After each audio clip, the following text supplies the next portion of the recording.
welcome back to Retrieving Sanity with your podcast host Keegan, and this is your podcast for all mental health, addiction, recovery issues, and topics. And today, I have a question for you. Are you feeling your feelings? I hope so, because they're kind of important. They let us know what is going on with our bodies and our environment. So they kind of let us know, like, are we in danger? Am I safe?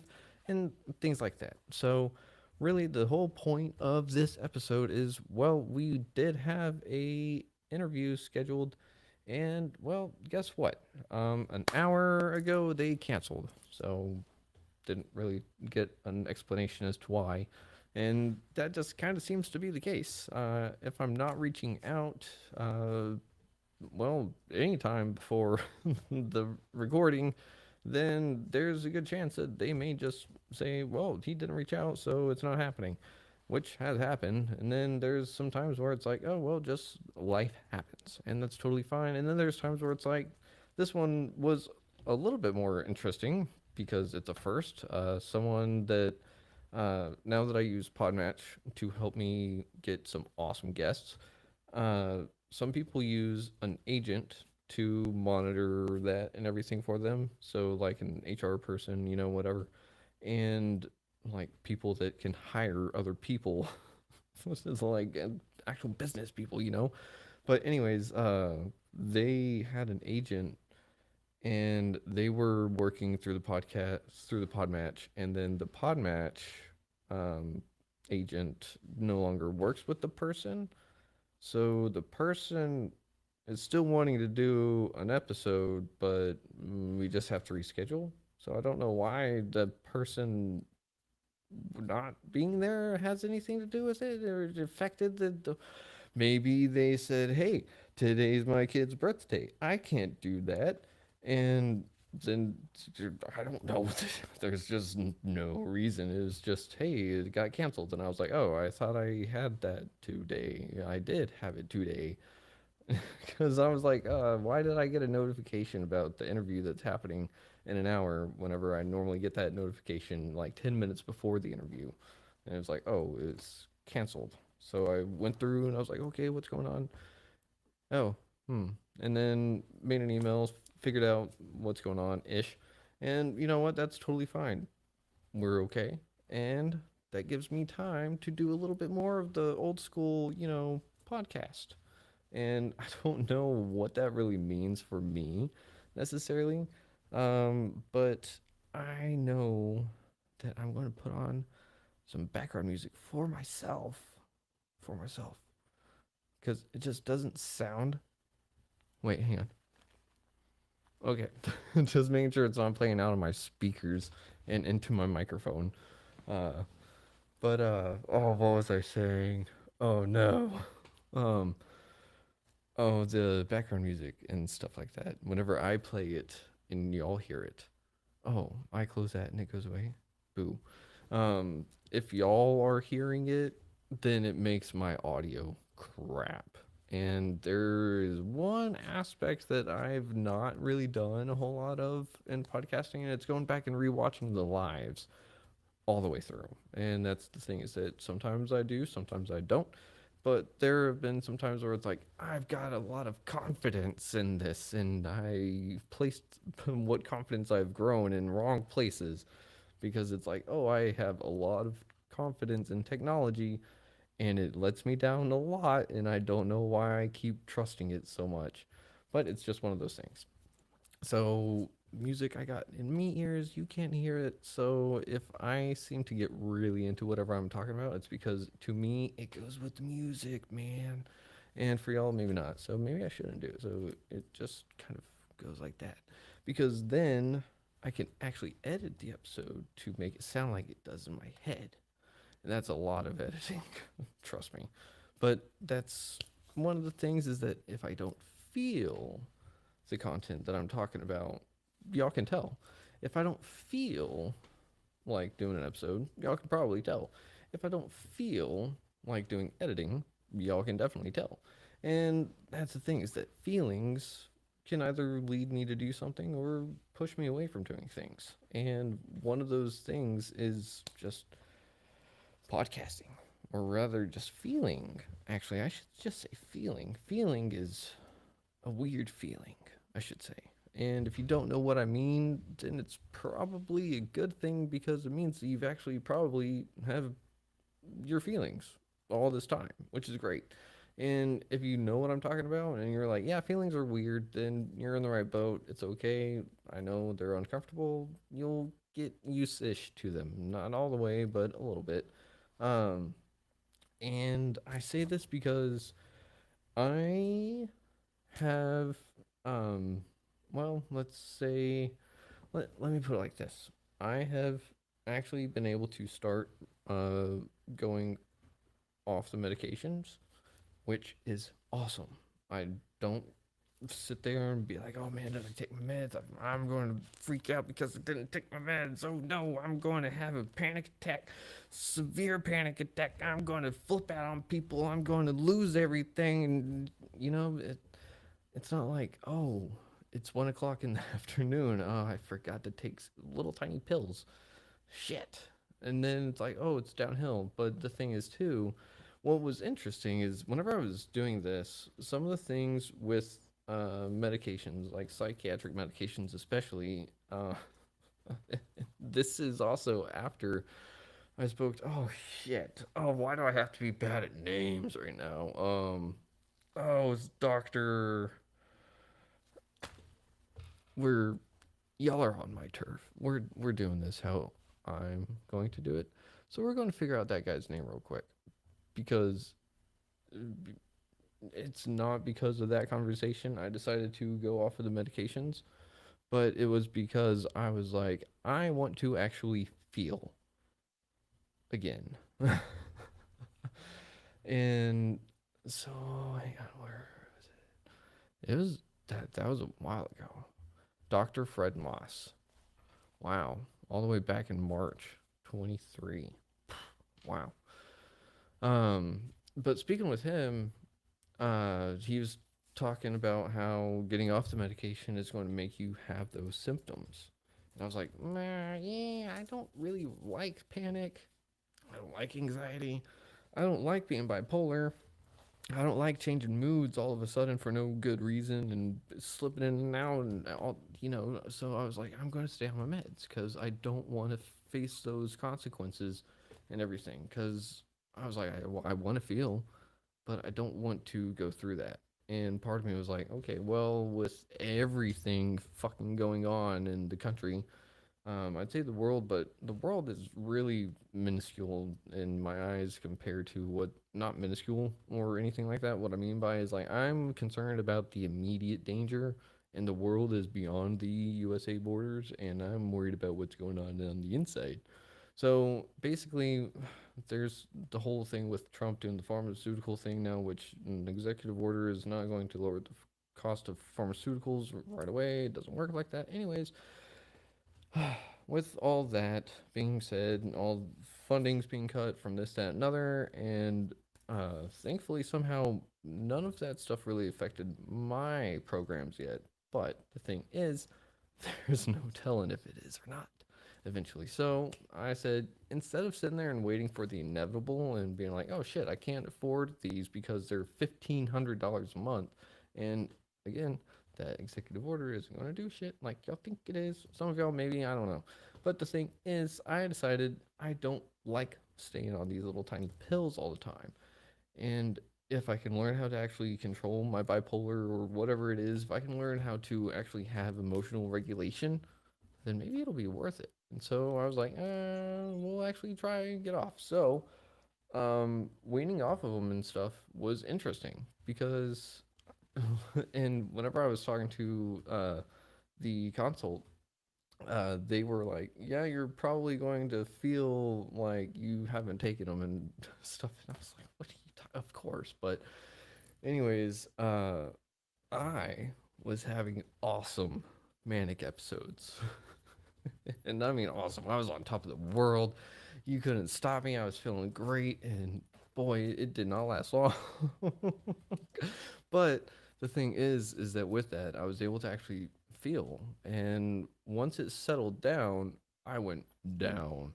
And that may be where part of my funk came from, but it really wasn't because as I've been shifting through my feelings, looking for that little gold or whatever, the thing is that I found that that depression wasn't really so much a depression, and there are definitely aspects of it, but I wasn't really sure what the other aspects of me not wanting to move were.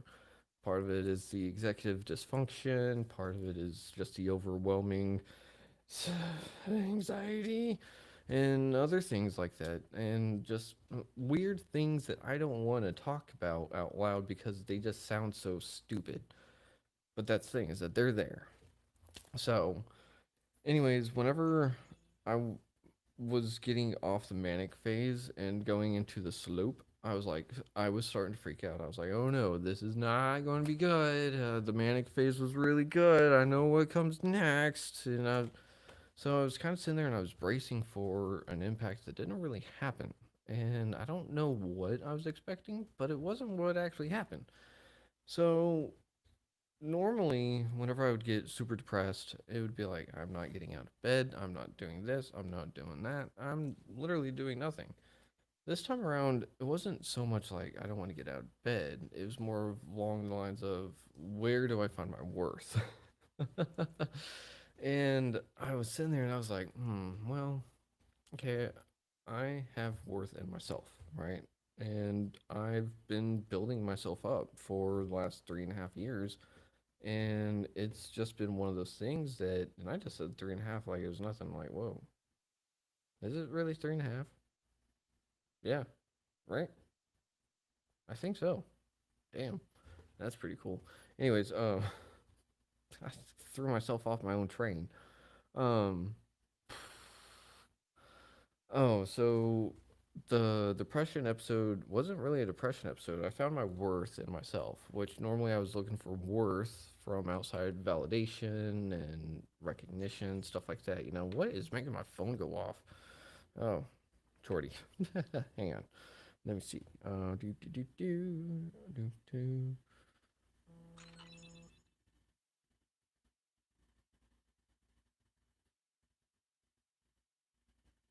Mm-hmm.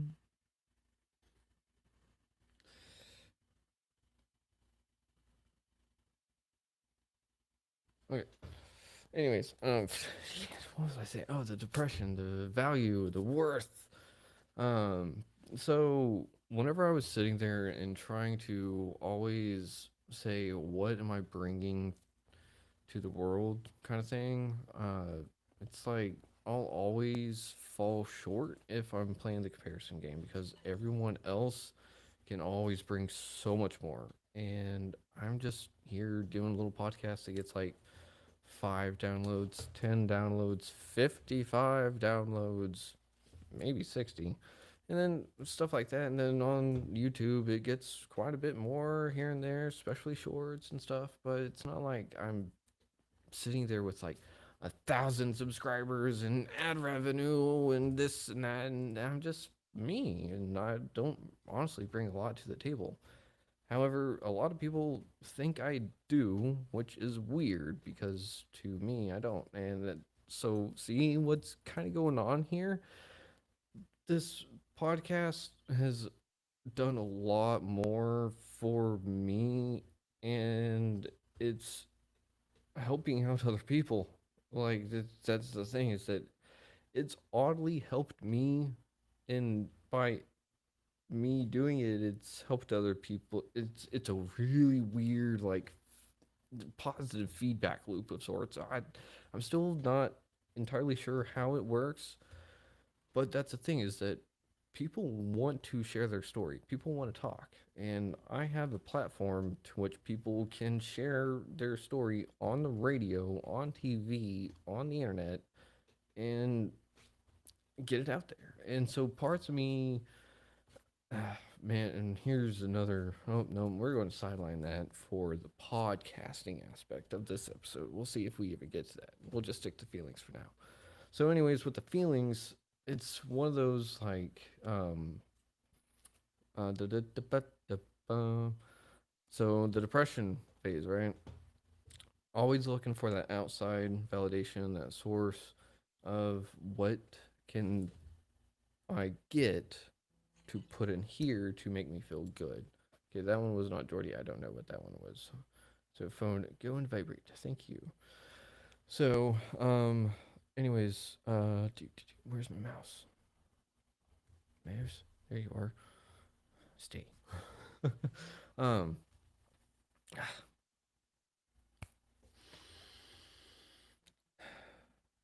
the outside validation is nice.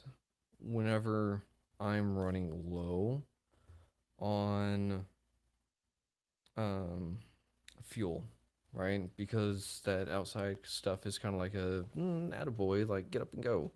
It's like, all right, yeah, I got this. You're right, I do have that.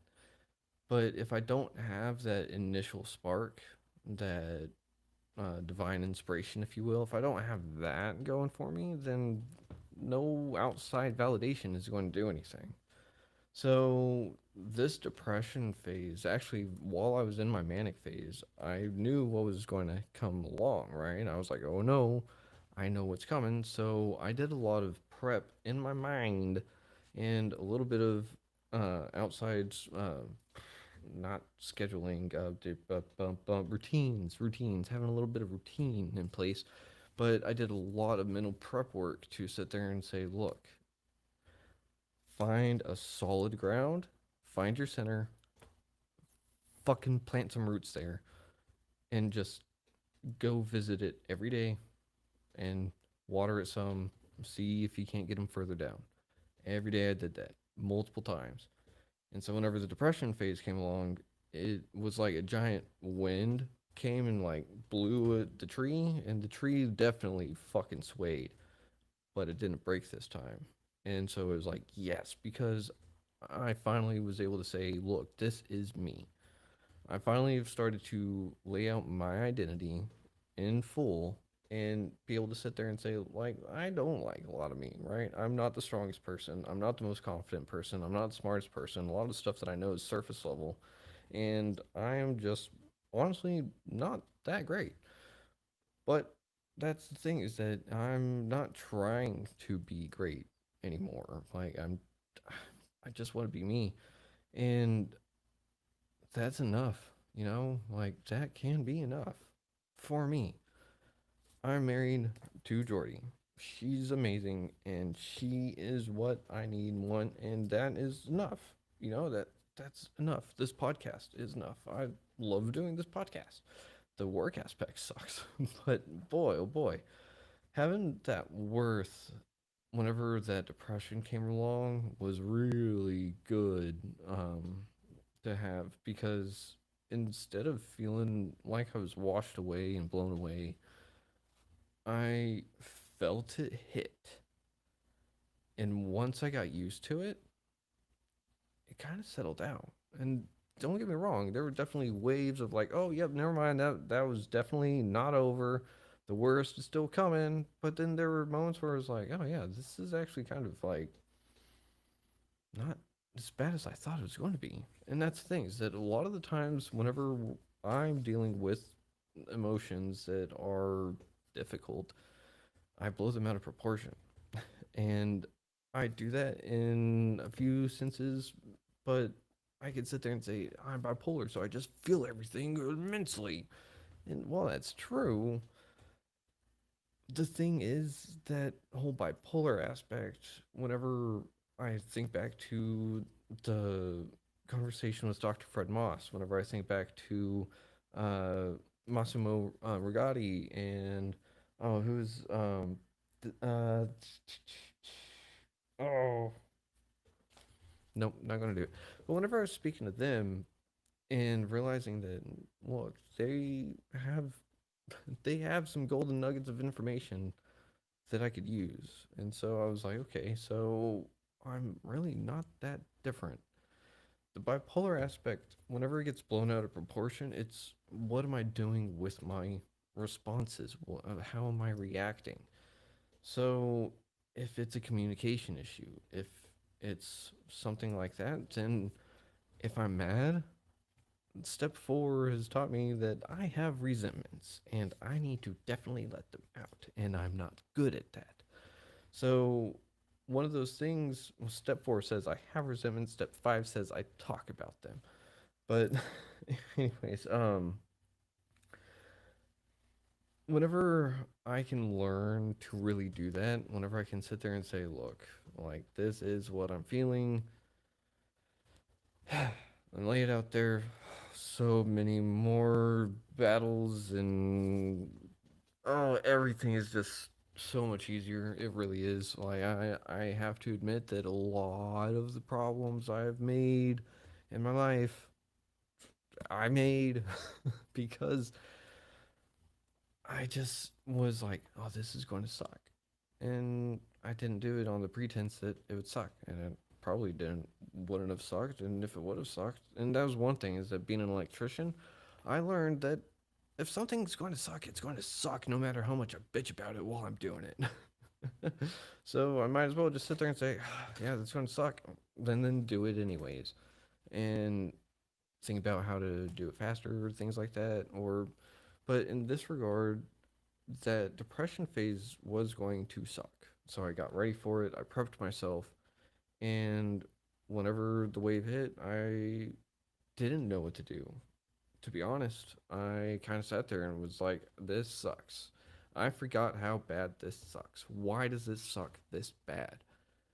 And as I started to relax and take in those lessons from literally everyone that's been on the podcast, I take a little bit of lessons here and there. I may not do some of the lessons every day like I probably should, but the thing is that I have tools at my disposal.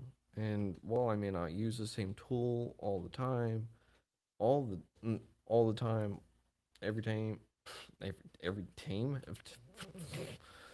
I may not use the same tool all the time, every time, but I have tools that I can use in different circumstances and stuff like that, which really help. And having my brain, I'm going to forget something over here and something over there. So it's good to have multiple things that I can go, oh yeah, I forgot about that one. But whenever it comes to feelings, they suck, but they also don't. They suck whenever you don't know how to handle them. Whenever I don't know how to handle feelings, they're overwhelming, they're overstimulating, and they're scary. And that's the thing is that whenever, like, so for me, I'll just say I'm sensitive. I'm very sensitive, and whenever I feel emotions, I feel them on a very physical level. So, like, if I'm very mad, I will be shaking and I will probably cry because I'm a bloodlust. But thankfully, I don't get that way. And that's the thing, though, is that when I get that way, is that I have to have those little bits of like warning signs for myself. I need to be able to say, look, my heart rate increased, my breathing increased. I need to do something to calm down. So, uh, just things like that. Getting to know myself is starting to be a wonder. And you may be like, Keegan, how are you 30 plus years old and you don't know yourself? And well, do you really know yourself all that well? Because if you're listening to a mental health podcast, you may not. just just saying. And if you do, that's awesome because I mean, the more I know, the less I know. And the more I learn, the definite less I know. And that's one of those things is that I may think I have only surface level knowledge, but I may actually have really deep knowledge. It's just to me it feels surface level because I have to dig deeper and it's harder to go that way whenever you don't want to spend money on resources, or it's just I don't have people to explore those topics with. So it's like, I don't have anything to discuss, so why should I? So a lot of my brain does work on necessity and stuff like that. So emotions, in a sense, did nothing but bring me pain, and I didn't know how to handle them. So it was easier to just toss them to the side and be like, Okay, fine. Like, I'm not going to deal with that because it just gets in the way. Why would I deal with that if it just gets in the way?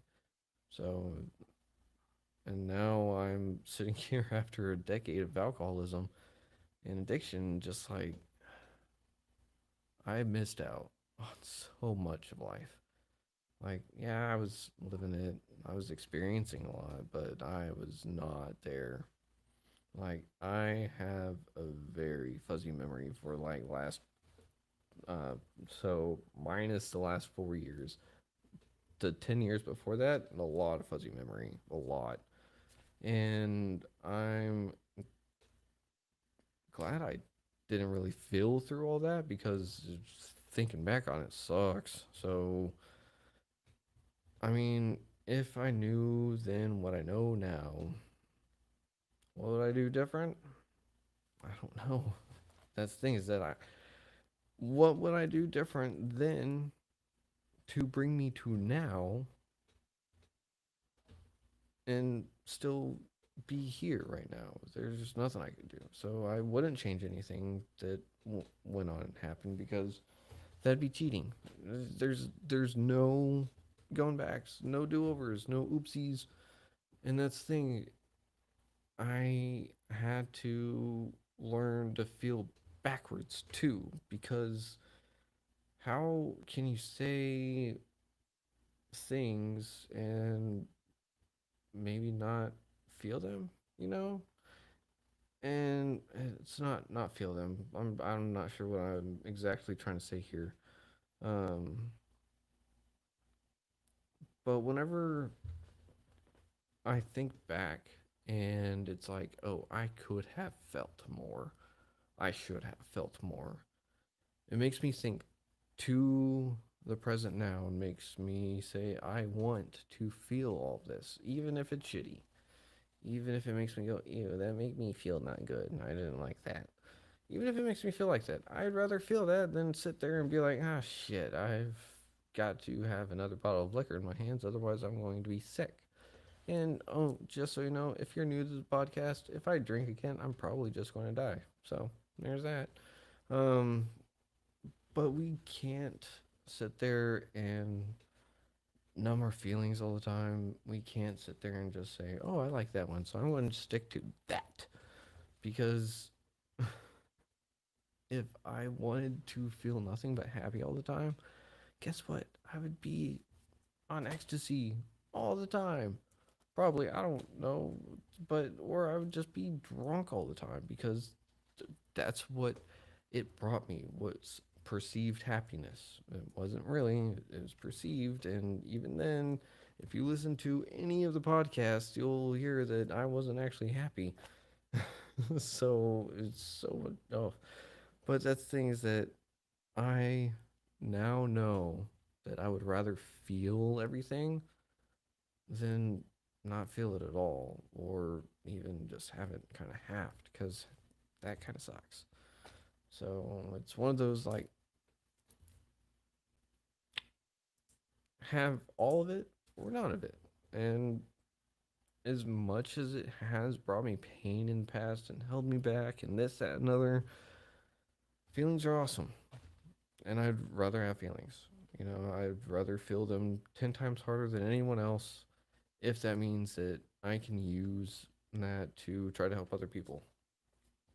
So, you know, and that's how I try to channel that now is by going, can I feel that other person? Can I be in their shoes? And can I create a safe space for them to open up and say, hey, this is my soul. Let me say a few words and it'll be gone. It's like, okay, cool. So, anyways, with that, I think it's a good time to segue. That's the word I was looking for. Segue into the next portion of the podcast. Portion of the podcast. I don't know exactly what I'm saying there. I'm just going on the whim. So, anyways, with all of this being said, feelings are great. Feelings are grand. We all need them. And boy, oh boy, oh boy, I have found, well, not really have found, I have not really even rediscovered. I have,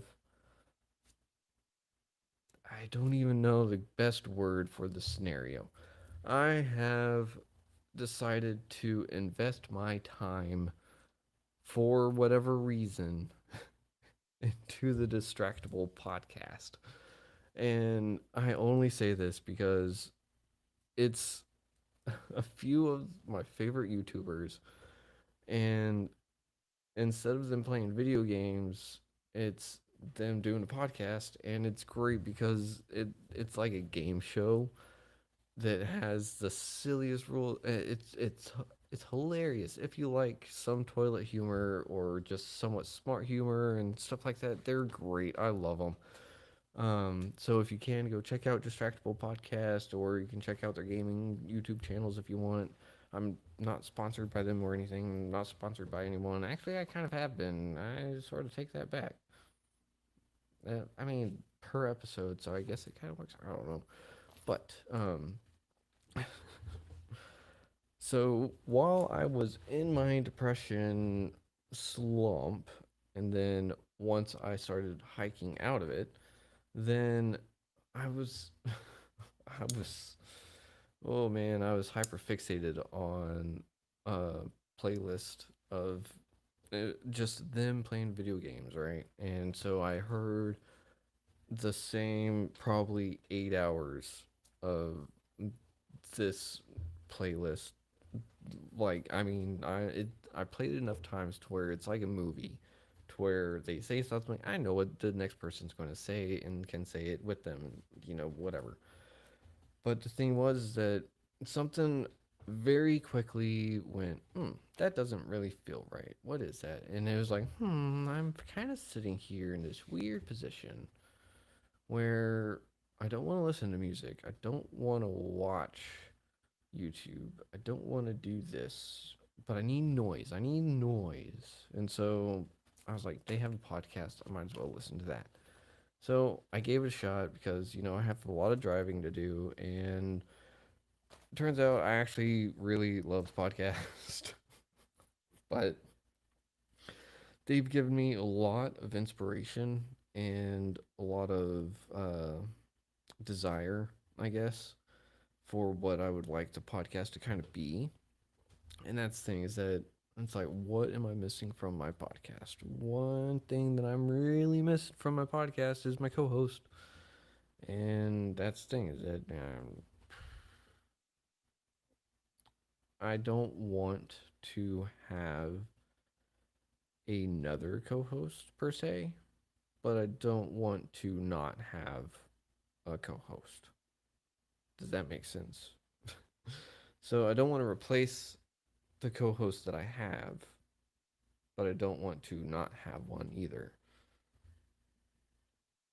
So my what I'm saying is that, Simba, I'd like for you to come back on the show.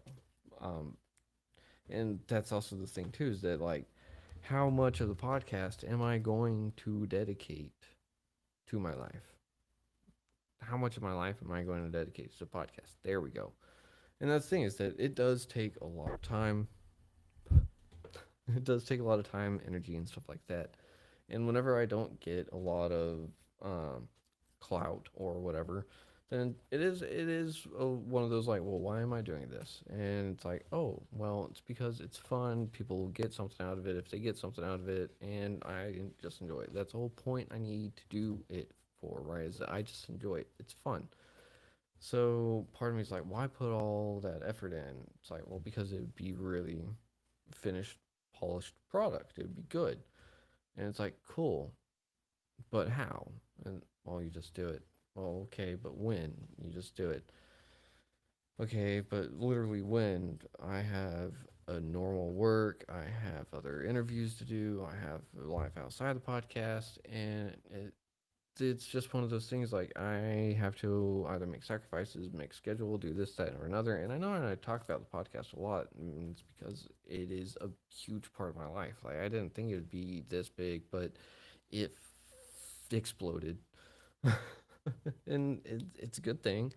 It really is. I don't know how much good in the world it's doing. I don't know if someone's like, "Hey, have you heard of Retrieving Sanity, the podcast, or Retrieving Sanity and Mental Health podcast?" Yeah, I heard of that.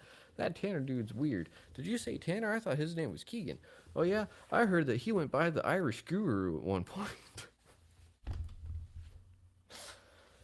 there's probably no one out there that is like that. Then maybe there is. I don't know, but if someone out there had that conversation, I would laugh so hard. Like I'd be like, yeah, someone actually listened to the early episodes. I did go by the Irish Guru for a couple of episodes.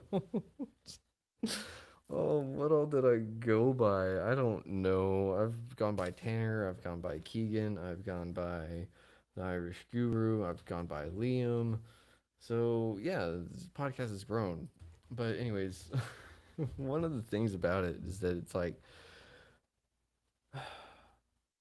as much as I want to do the extra bells and whistles and stuff like that, it's like I wouldn't have an actual episode aired.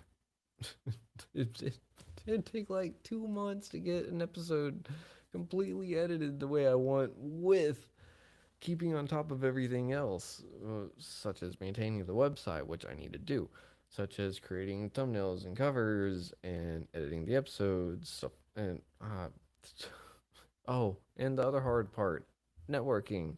That's the hard part. Whenever you're like me, networking is difficult. Well, I mean, it is and it isn't. But the hard part is the people pleaser, because the people pleaser wants to go, I want to talk to you on my podcast. Let's go ahead and interview you. And they're like, all right, let's do it today. And I'm like, yeah, no, why? But that's the thing, is that I had to create a whole new schedule to accommodate an influx of guests, which means I can't really do co hosting, which means if I did, it would be totally different recording times and stuff like that. I'm okay with that. I am. I just need to make sure we have a schedule that the both of us could adhere to. And I would like to see where that goes. I'm actually not opposed to having a second podcast that I have help with, but that's things that I one man show here. And then it's funny because I keep getting all these um emails like, "Oh, came across your YouTube channel. Came across your YouTube channel. Let's read one real quick." This one is from Decoder Edits. Decoder Edits. Hi, retreat. Hi, http colon slash slash www.youtube.com slash at retrieving sanity. I hope you're doing great. I recently came across your YouTube channel and was genuinely impressed by the quality of your content. You're clearly doing something right, but I also see an exciting opportunity to help you scale even faster. Great videos grab attention, but exceptional videos keep viewers hooked, build a loyal audience, and boost revenue. That's where I come in. I'm a professional video editor with experience helping creators across different niches. Niche, ni hit over 5 million combined views. I specialize in turning good content into standout productions that drive real growth. I'd love to bring that energy to your channel, helping you enhance your visuals, pacing, and overall editing style for maximum impact. Let me know if you're open to a quick chat. I'd be excited to show you what we could create together. Best regards, so and so. And that's the thing. Like, that is not the first one I've got of that. It is not going to be the last. However, sometimes it's been like months and it's like, oh, there's one or two. And then it's like, sometimes it's like, oh, why am I getting a dozen of these? And I tell them the same thing. And I tell them, I have no budget for this. And they're like, okay, cool. I'm like, what are you talking about? Okay, cool. It's like, uh, but this person is saying they're willing to work with my situation. I'm okay with that. You know what? Why not figure something out? Why not? Because they could be really cool. I spoke to someone from a Facebook group, and they're low key, not even low key. They're the ones that straight up convinced me to do the intro and outro. Oh yeah, I have an outro video. So that's the thing is that like I have those opportunities, but it's like I don't have the money for that. Like if I had ad revenue, sure. But that's the thing is that Podmatch is now helping take care of overhead costs. Overhead costs, not profit. So that's the thing is that like if I were actually making a profit, then I would say, okay, let's make the content better, shell out the profit and turn it into post-production budget, but I'm not doing that either because I'm not making I'm not making money that not that kind of money. I am making like a little bit overhead, like $40 a month. Woo. So that's the thing is that like yeah, the tables have been turning, but they've they turned. I didn't say let them turn. I said can they turn? And then I went and tried a little something, and they did. So I had to put myself out there and do that to get to where I'm at, and I have to do the same thing, and I have to keep doing it. I can't stop, and I got dangerously close, but it was because feelings, lots of feelings. And I don't think that there's anything wrong with being you, being me. It's totally fine. Unless you're a Nazi or a pedophile, in which case you can die. But whatever. Um, so yeah. Anyways, I think I talked myself into a tunnel, into a hole in the ground.